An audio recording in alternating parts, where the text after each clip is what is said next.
first get this thing going here. Let's see here. Okay, first get it going, and by a show of hands, I'm going to ask a question. And the first question is,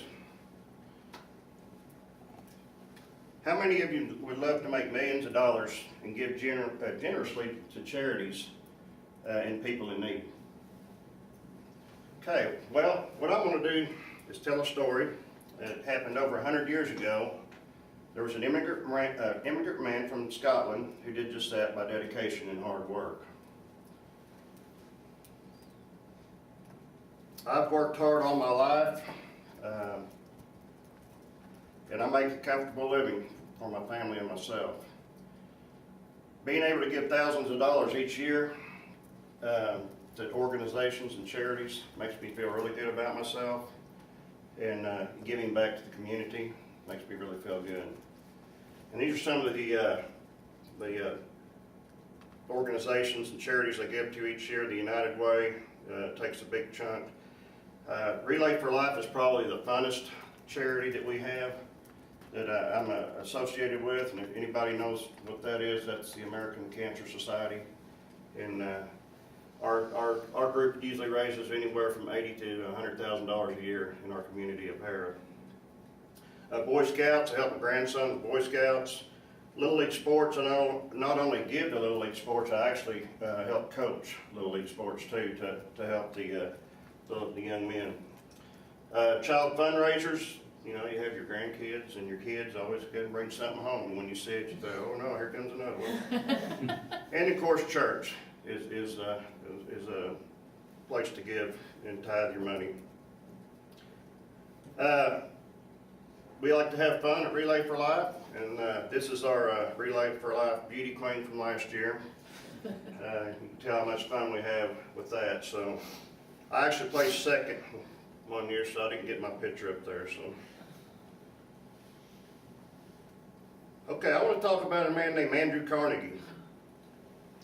Andrew Carnegie, I want to discuss how he not only had a passion to give, but to help those in need and encourage people to work hard and achieve what they want.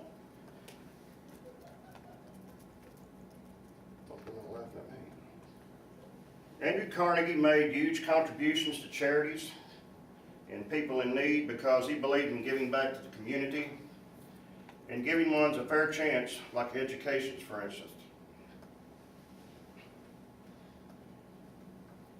This is a picture here of Andrew and his little brother back in the 1860s. This is a little bit about Andrew Carnegie's background. I know this is a long story about Andrew, but I've shortened it up quite a bit. He came to the United States in 1848 from Scotland with his parents, and they were very poor people at that time. And they settled in Allegheny, Pennsylvania, which is a town outside of Pittsburgh. He started out as what they call a bobbin boy in a cotton gin, but his main job was a telegrapher for the Pennsylvania Railroad. And while he was working there, he started investing in stocks. In 1864, he started an iron business, making contracts with the railroads. Back at that time, a lot of the railroads were wooden, and they started with the steel railroad at that time. And after a trip to Europe in 1873, he turned his full attention to steel and started the Carnegie Steel Company back then. And this is a picture here of his steel, one of his steel mills here. Talk about some of Andrew Carnegie's fortunes and what he made. He wrote a book and also sold his company. Carnegie wrote the Gospel of Wealth in 1889, which was a top seller back then, talking about how he had made his wealth. And then in 1901, he sold his company to J.P. Morgan for $500 million. So you can imagine how much money that was back then. And depending who you talk to, he was the richest man in the world at that time. But depending on who you talk to, some say his net worth was up to $1.4 billion at that time. So, Andrew, his accomplishments, spent the last 2 decades of his life giving the majority of his fortunes away. He built Carnegie Hall, which is the world famous Carnegie Hall that we have now in New York. The Carnegie Institute for Research for American Colleges and Universities. He was very strong-minded in education. A major support for the Tuskegee, it's hard to say, Institute, which is in Alabama, that really helped back then when the blacks were really suffering and trying to come up, that he helped them quite a bit. And also funding to more than 2,800 libraries at that time. And this is a picture of the Carnegie Mansion on 5th and 91st in New York City. And at this time, this mansion now is a museum in New York, and it sits what they call Carnegie Hill in New York. Very interesting place. In conclusion, Andrew Carnegie's passion to give was more than just a tax deduction, what some people would think. It was a willingness to give his fellow Americans a hope and help to achieve their dreams. It would give, if people would give what they reap, that the people that are fortunate, then the world would be a much superior place. And Andrew Carnegie died in 1919 of bronchial pneumonia back then. And I have one more thing that I want to pass on. Heard the drum roll.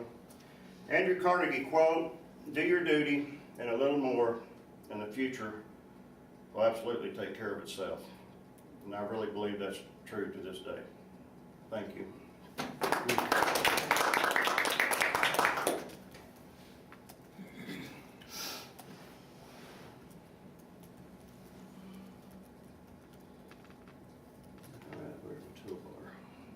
I guess it's just right to go ahead and pull it out. Yeah, it's hot pull. You can pull it out while it's on.